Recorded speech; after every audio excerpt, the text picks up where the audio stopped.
are. I don't know. I know it's Bush League. I know he's total coward move on his part. I get. I mean, it's okay though. I'll take it. I'm not going to back down from any bully out there. So we'll see what happens. I don't know.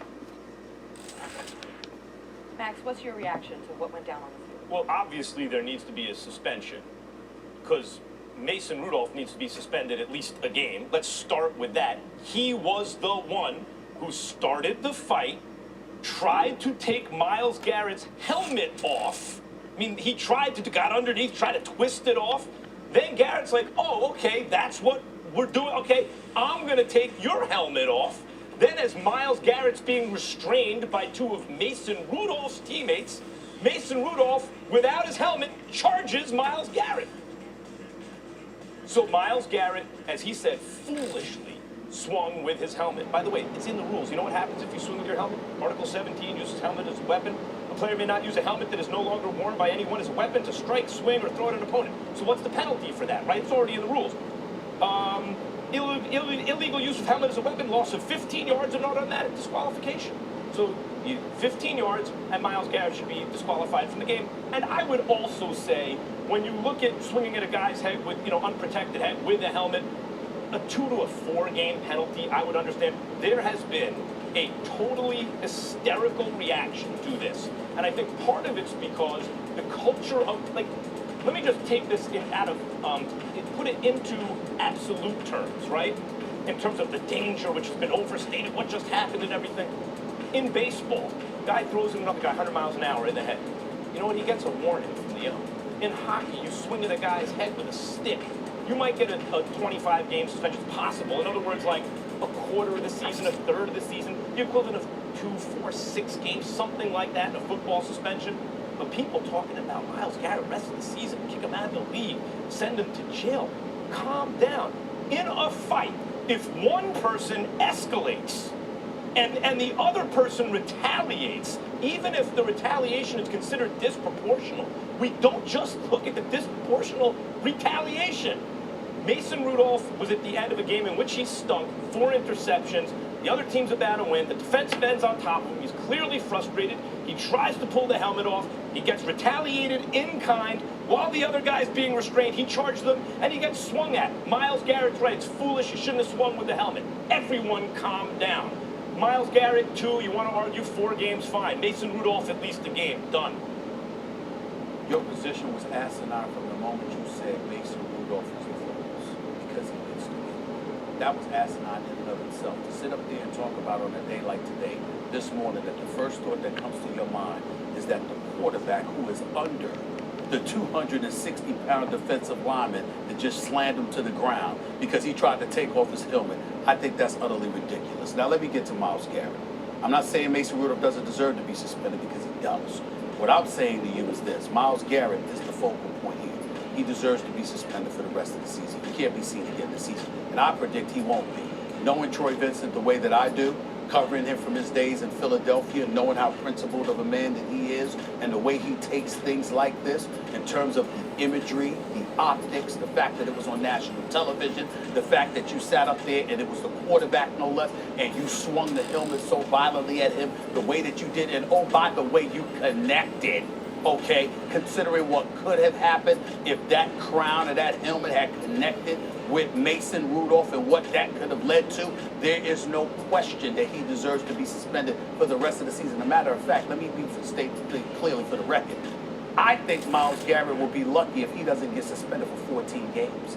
I think he'll be lucky if he doesn't get suspended for the final 6 games of this regular season and the first 8 games of the next season. Now, that might be a bit too excessive. I think the 6 games, being done for the rest of this season warrants enough punishment. I'm certainly not advocating that he gets suspended for 14 games, but I'm not going to rule it out. I'm not going to rule it out with Troy Vincent. I'm not going to rule it out with John Runyon. I'm not going to rule it out with Derek Brooks. Not those guys that I've known for years. I'm not going to rule it out. Anything's possible except the notion that he's going to get off light. No. That ain't possible. I don't think 4 games is light. Oh, well, I'm telling you, it's going to be a minimum of 6. You can book it. He ain't going to be seen again this season. And you think how many do you think? We're talking about what should, not what will. I agree with you. There's a good chance that will happen. I'm talking about what should. Okay, that's fine. I got it. The point that I'm trying to make is this. Let's go back and analyze not just the play, but the game.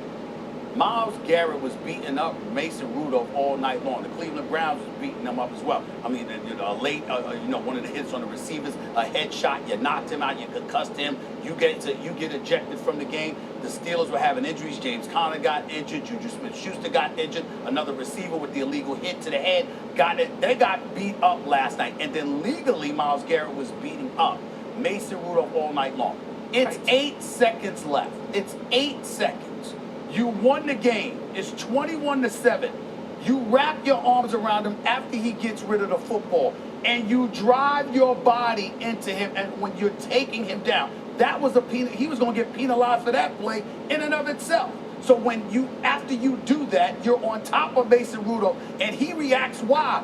Damn, you beat us up enough, you got the game is over, and now you're driving me into the ground, which is where the reaction came from. Not that it was acceptable, but that's where the reaction came from. And if you are Myles Garret, with the Castro in your face, with Pouncey in the vicinity, you don't have to, you could take off his helmet because you upset at him, but then afterwards with 2 Steelers offensive linemen shielding him from you and you from him, you still take your helmet and swing and connect at his head. There is no excuse for it whatsoever.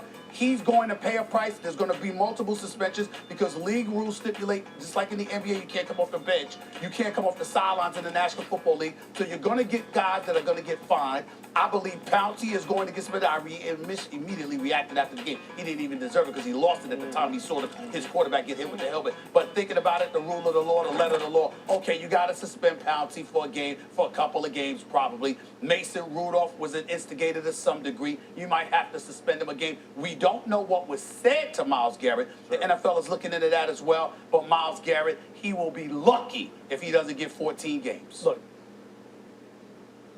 maybe, Mason Rudolph maybe did instigate the whole thing. And when they're on the bottom of the pile, they were wrestling around. He did have his hand inside of his helmet, and he was pulling at it, okay? But let me give you this, all right? So out in the regular field of play, all right, say a wide receiver and a defensive back getting into an argument, right? And there's jawing going on. And maybe there's a little bit of swinging going on. Maybe, you always see players grab each other's face masks and they're talking, they're jawing. And then the defensive back decides to enact justice on this guy. And he hits him with a headshot. Okay, he hits him with a headshot. The NFL doesn't care what preceded that as far as you jawing beforehand. Maybe they give you a warning, say stop talking and all. But as soon as we're talking about trauma to the head and taking headshots on people, they start jumping into action here as far as trying to quell that stuff. This guy hit another man with a helmet on top of the head. Max, I played with some of the most vicious individuals and played against some of the most vicious people to play this game and revered those guys. I promise you, the guys who were in that fraternity will say, that is a whole different ball game you're talking about right here. I don't care what Mason Rudolph was doing underneath there. I don't care what he was doing. You guys were down on the pile. He was pulling at your helmet, and I'm pulling at yours. All that. That happens in games. I get that. Look, I'm all for the brutality of the game. Hard hits. I've been one of those people who've spoken out and said, look, the game is much different now. It's much different than when I played it. Look, I have neck surgery to account for it. I played the game in a much different way than it's played now. But it has to be played differently now because the league is facing lawsuits. There's people right now who are after the league for their money because of the fact that they say, look, you didn't let us know the trauma that can happen because of the way we used to play the game. There is no way they can let a guy get away with striking another man's uncovered head with a weapon. Okay, now you're talking There's no way. You're talking about the optics for the league and everything. But no, that's sports, not just optics. And Max, it doesn't care. I don't care about other sports. The other sports aren't facing multi-billion-dollar lawsuits. So you're talking about the culture of the NFL. The reason so many former players and executives like you and others, who I've heard be very strong against Myles Garret, is because it's so antithetical to the culture of the NFL, where it's a dangerous sport to begin with. You take care of each other in some way, even if you're on opposite sides. And Garret has to pay at minimum a stupid tax, right? You don't swing, especially when a scrub is going at a star in any sport. Stars should back away because if you both get and you're in the same division, that's bad. Mason Rudolph's a bad player. Myles Garrett's a good player, so that's a stupid tax to begin with. On top of that, with all the talk about head trauma, you swing the helmet as a weapon, which no one's ever seen before like that. I get it. Mason Rudolph also pays a stupid tax. This didn't happen in a vacuum. He entered the helmet, not just twisting, he was trying to yank it off. He brought that into the equation. Myles Garret was just more successful at it. Then it could have been over. But Mason Rudolph, without a helmet, charged at Myles Garret, who was being restrained. Max, he approached. What's he gonna do? He charged that. He ran towards him. That happens all the time. What was he gonna do? Max, That's not Myles Garrett's concern. Did he swing it? It should be. If you see someone charging at you and you're in a fight and their boys are holding you back, you might swing. You have a choice. Okay, you're right. I'm Myles Garret. I'm 6'5", 285. And here comes Mason Rudolph jawing at me about the fact that I just ripped his helmet off, and I have his helmet in my hand. Okay? I think he's jawing. It looked to me like he was trying to attack. Oh, come on, man. It looked to me like he was trying to Mason attack Rudolph him. ain't going to do you-know-what to Myles Garret. Well, you think that Myles Garret wins the fight, that means he can't defend himself? Yeah, okay, so I'll tell you what then. The next time somebody charges at me, I can just pick up whatever's near me and just clock you over the head. If someone charges at you, correct. So let me get this straight. So Max Kellerman has a weapon in his hands. Max Kellerman is 250 pounds. Let's get the little kid over there that's about 6, 7 years old that comes at Max Kellerman, because that's what the hell Mason Rudolph was. That's a mischaracterization. It's not a mischaracterization. That's how ridiculous you sound. You sound like Mason Rudolph's a little kid. A big grown man. He's a big guy. Compared to Myles Garret, he's not. Compared to Myles Garret, he's not. So because he's smaller than Myles Garret, he gets to attack with you ain't the only one that gets to talk here. The fact of the matter is, you sat up there, he's a quarterback. He's got 2 offensive linemen, and Myles Garret faced to protect him. Yes, he's coming at Myles Garret, but he's shielded away from him by 2 offensive linemen at the moment trying to calm things down. And Myles Garret takes his helmet and takes Mason Rudolph's helmet and swings it and connects to his head, which is Think of how ridiculous what you're saying is. Think about ridiculous. Could he have connected if Mason Rudolph wasn't charging at him? If Mason Rudolph was over there, he'd hit the air. Look, let's just do this. Look at the video. Look at the video. Look at what Mason's doing. Mason didn't come at him like cocked, ready to swing on him. He came at him, jawing at him, Max. I mean, that's the reality of it. The reality is, I promise you this. If you ask Myles Garret, I just saw him put his right hand on him. Oh, come on. What's that? What's that? Do you think Myles Garret was worried about what he was going to... Wait, that is not for you to judge. Okay, so wait. Mason Rudolph charged him and put his hand on his arm. Okay, If I was listening to Max Kellerman right now, if I was Troy Benson and I was John Runyon, I'd add a couple of more games on the damn suspension to Garret just because of the idiocy of coming out of your mouth. That's ridiculous. The man is 260. It really would have helmet. What do you think Mason Rudolph weighs? He has his helmet on. I think we're moving away from the action by focusing on intention and focusing on size. If we just look at the action alone, and I point this to Max, it's nice that you're able to sit here today and say it should only be fewer suspensions, but that same exact action, what if it was a different optics or result? What if he cracked his skull open or knocked him out right on national TV live? Would you still say that well, same for the take? same reason, no one seems to be upset at Mason Rudolph. You're right. It's human nature for me to say, oh, look at the consequence. It wasn't that big a deal, right? And so the consequence is so large that now I change my position, which is what's happening to everyone about Mason Rudolph. If you took away Myles Garrett's reaction, then you'd say, whoa, Mason Rudolph was trying to take his helmet off. Mason Rudolph charged at him. No one wants to talk about that because Myles Garrett's reaction, people fear, was disproportional. Article 17, I will refer back to it again. There's already that in the rules. In the event that something like that happens, 15 yards and a disqualification. It's already in the Hold on, Ross. I got a question. What about the notion, I'll take away size, the fact that Myles Garret is obviously big and strong, etc. I'll take that away. What about the reality, Max Kellerman, that Myles Garret had on his helmet? Mason Rudolph did. And you swung and hit the guy in the head that didn't have the helmet on. It's not like Mason Rudolph still had his helmet on. You had a helmet in your hand. You had a helmet in your hand, plus you had your helmet on.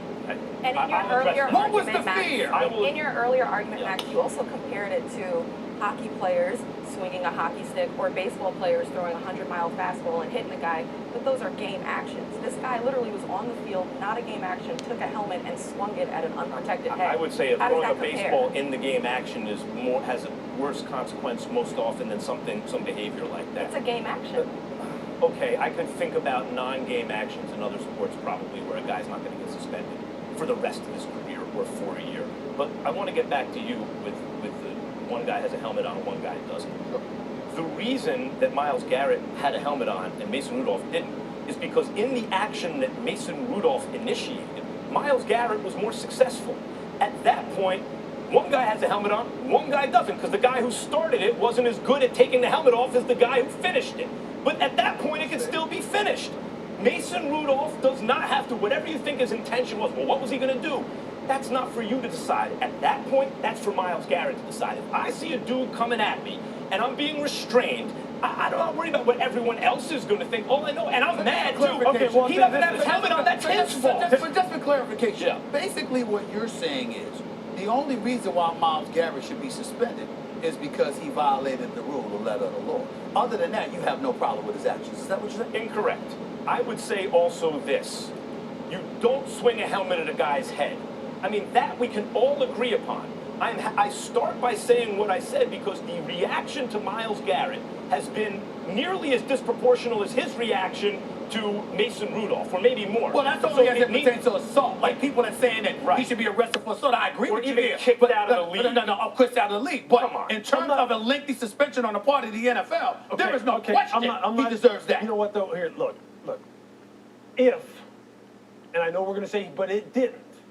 But if that helmet was cocked a little bit further, he the cracked horse his head? head, and Max, it's not unreasonable to think Finish the that he could have statement. split his head open, Yes. knocked the boy out, and he's laying there, and paramedics are coming on the field. Then would you say Myles should be suspended more than 4 games? Yeah, I probably would. I have to be honest about that. No, but I think But that's listen, hold on. Would you then say, well, after we hopefully Mason Rudolph is okay, you're suspended too because you started it? Yes. yes, as a Okay. matter of All fact. right. Fine. Do you think that now that he didn't get hurt egregiously and life-threateningly, Yeah. that the punishment should be less for Myles Garret? Yes, it's in the rules. It's already in the rules. You're saying, Max. So the whole part about head trauma and player safety doesn't mean No, anything. you're asking a legitimate question. What you're saying is, Max, what if there was all this extra stuff that happened as a result that the rules don't anticipate? Because already they've anticipated this and they have a penalty, 15 yards and disqualification. You're saying, but what if the result was so out of proportion to what they imagined? Wouldn't you want additional punishment? The answer is probably yes. The consequence would make me angrier about the whole thing. But in fact, Mason Rudolph got hit harder inadvertently by his teammate's knee when he was on the ground than he did by that helmet by Myles Garret. No, I mean, if you watch Max. the replay. Max, no. What on? No, he didn't. Let's go to break. So, All right. I appreciate you trying to think on both sides of it. Appreciate your insights. We have a lot more to discuss reaction to this Browns-Steelers brawl. Our NFL insider Josina Anderson spoke to players and coaches following the game. She'll be here next.